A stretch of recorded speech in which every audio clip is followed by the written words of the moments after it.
नमस्कार मित्रांनो, आजचा जो टॅटू आहे तो एक कव्हरअप टॅटू आहे आणि मॅडमने आपलं काम ऑनलाईन बघितलं होतं आणि त्यांच्या एरियामध्येही माझं नाव रेफर केलं टॅटू करण्यासाठी. तर आपण बघू शकता त्याच्यावर जो आपण डिझाईन सिलेक्ट केली आहे मॅडमने तो एक रोज टॅटू आहे, गुलाब.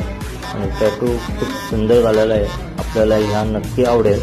तर मॅडमच्या हातावर पहिलं असं काही डिझाईन होती आणि ती आपण कव्हर करून जर आपण एक रोज गुलाब केलेला आहे आणि खूप व्यवस्थित असं टॅटू झालेला आहे. आपल्याला जर हा टॅटू आवडला तर नक्की लाईक, फॉलो आणि शेअर करा.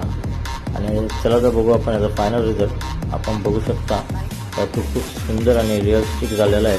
मॅडमलाही हा टॅटू खूप आवडला. आपल्यालाही आवडला तर नक्की लाईक, शेअर आणि हो फॉलो नक्की करा. धन्यवाद.